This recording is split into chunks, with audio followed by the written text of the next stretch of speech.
Hey everyone, it's Beth, and I am so happy to be a part of Audrey's Holiday Scrappin' series this year. Of course, I'm doing December Daily because that is what I do in December. And when I filmed this video, I am doing the weekend photos because I didn't do them over the weekend. I didn't really get a chance. So what I'm doing here is I have purchased, and this is the second year I've done this, I purchased Ali Edwards product play class. And last year I was really good at prepping my album. And this is the first year since I've started doing this project that I didn't really prep my album. So yeah, I really wanted something a little bit more interactive and not so simple, so I went to the product play class to see what I could find that was kind of simple, but was interactive and still a lot of fun. And this is one of the transparency product play classes that she has for that. And it's basically creating like a little door. So my paper is cut at the size of the page protector. So I'm working in a 6x8 album. It's just what I like. It's what I've always done for December Daily. I don't think I will ever change that format, just because I'm really comfortable in it and I really just enjoy that size format. And I cut the transparency that I have, and I just have some Cricut brand transparency in my stash. I cut that to the same size as the page protector and then cut it in half, as you can see there. And then I punched all my holes that I needed in everything, the page and the transparency. And then I grabbed some old washi that is in my stash. I love when I can use my stash. Now, the snowflake paper that I am using actually came from the scrapbooking store kit. I am on the design team for them, so it came from there.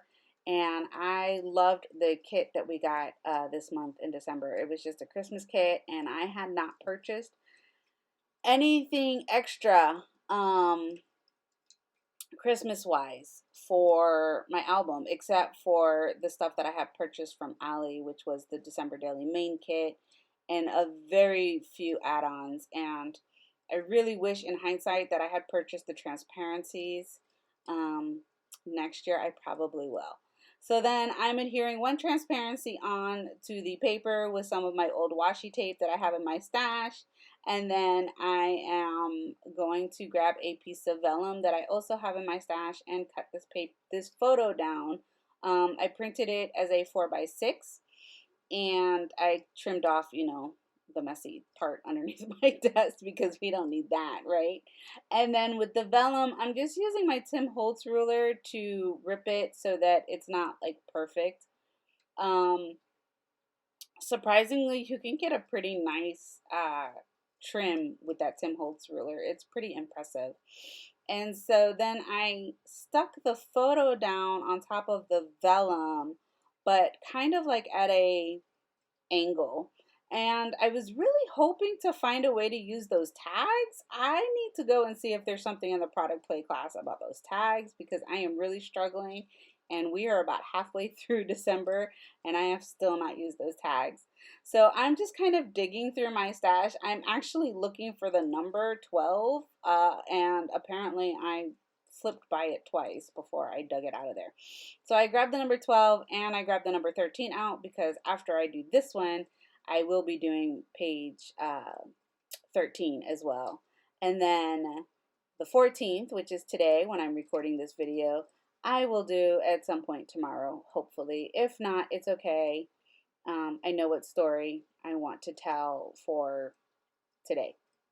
Well, if you're watching this tomorrow, which you will be, I know the story that I want to tell for the 14th. Anyway, so I'm adhering stuff down on the outside of the transparency, not on the paper. Again, texture, this page is outside of the page protector. It's not in the protector. And I just wanted to have fun with it. And then I used my score tape for the chipboard numbers. And I'm not going to lie, I really like the black. in this kit this year. Usually we don't have so much black, but I'm digging it. And then I have some twine in my stash that I used to tie the two pieces together so that they end up looking like um, a little present. So the story that I'm telling is one of a quilt that I am making. I started making this quilt back in November.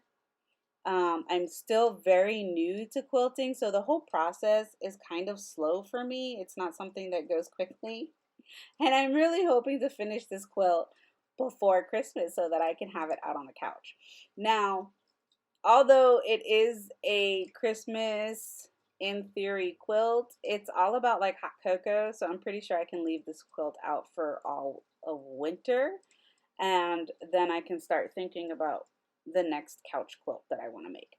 And I'm sorry for the video. I'm not quite sure why it is doing that. I closed out my program twice now, and it's just not acting properly. So I'm adhering the photo and the vellum thingy that I created down on the paper, but like as a pocket so that I can then stick this tag and add my journaling to the tag. And you can see I used the outline from the big tags that I haven't figured out how to use yet. I'm going to go ahead and do my journaling on this tag. I'm going to grab a little bit of embellishments, and then this layout is done. I really hope you enjoyed my December daily video. I hope that you're enjoying all of the holiday scrapping videos that Audrey has put together. There's just a bunch of great YouTubers out there doing this. And Merry Christmas and Happy Holidays to all of you. Thank you so much for watching this video and for your support. Bye.